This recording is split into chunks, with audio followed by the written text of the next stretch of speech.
to take a look at Brighton now. So we brought you news earlier this month, didn't we, that Newcastle are interested in signing Joao Pedro this summer. Well, today their head coach, Fabian Hürzeler, told us that he believes both Pedro and Kaoru Mitoma are staying put.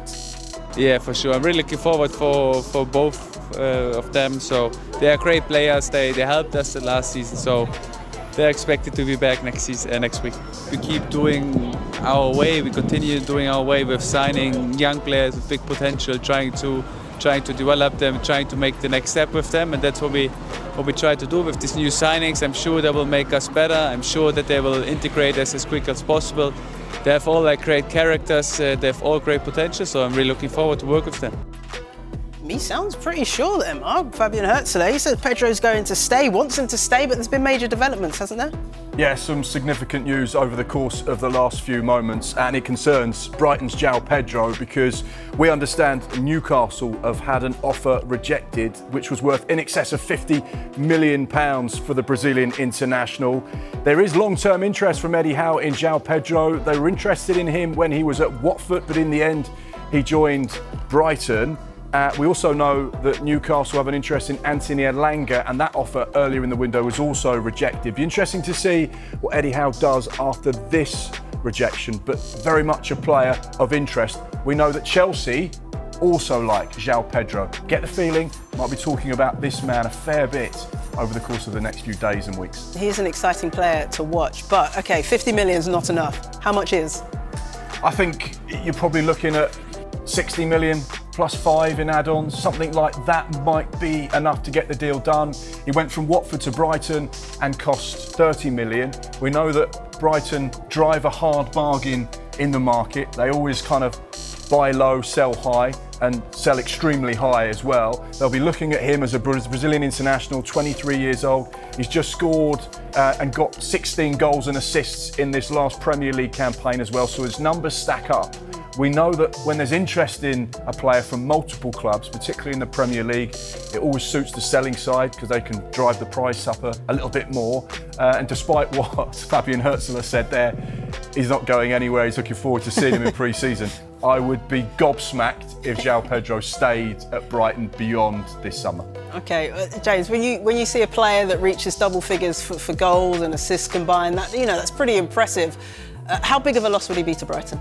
I think it would be a huge loss to Brighton, but when they signed him from Watford for £30 million, as Mark was saying there, I think there's always an acceptance and a knowledge that over the course of the next few years he'd develop into becoming a world-class player and would perhaps depart one day. I think they'd have loved to have got one more season from him. I think last season was slightly more disappointing than his first campaign. He scored 20 goals in all competitions when Brighton were in the Europa League the season before last. But last season there were a few injury issues. There was a disciplinary issue at the end of last season as well. So just 10 Premier League goals. And when you look at the options they have there right now, Brighton, they do have some decent forward options. Evan Ferguson will return from West Ham. You've got Danny Welbeck, but he turns 35 in November, and they've signed a new player in the form of Shalampas Kostulas for £30 million, a teenager. We wait to see what impact he has this season. They've got the likes of Jorginho Ruta, who's not an out-and-out number 9, but can play in that area of the pitch. So there are options there. I think Brighton know, and it's part of the recruitment model, they're signing these players knowing perhaps that one day they'll move on to bigger and better things. That's the way Brighton are, that's the model they have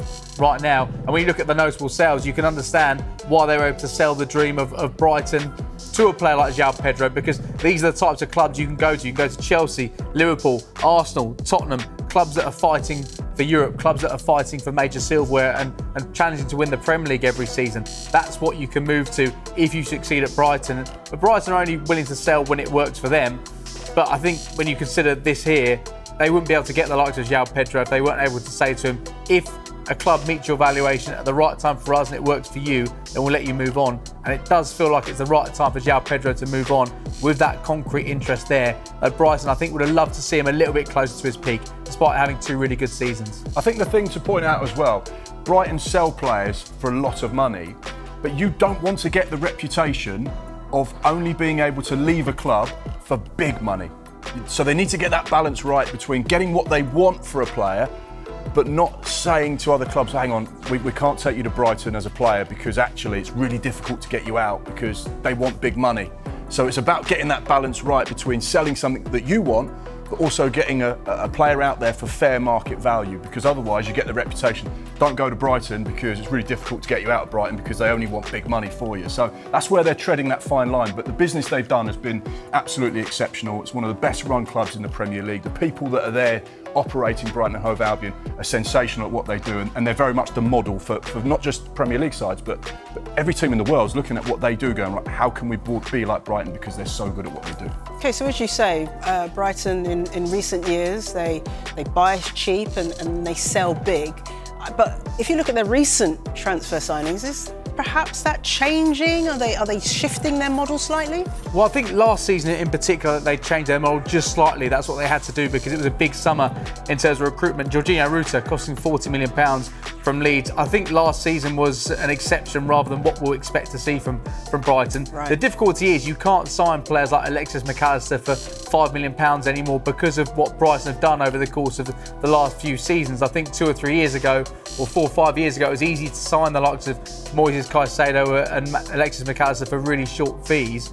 Whereas now, these clubs are seeing what you're selling the likes of Moises Caicedo for, more than £100 million. So these clubs aren't able to, they're not going to let them go for as low as we've seen before. So that is why you're seeing slightly more pricier signings over the course of the last few seasons. But Brighton, their model isn't going to change. Their model won't change. They'll sign players young with very little experience for very low fees. They'll also sign players slightly more expensive with slightly more experience.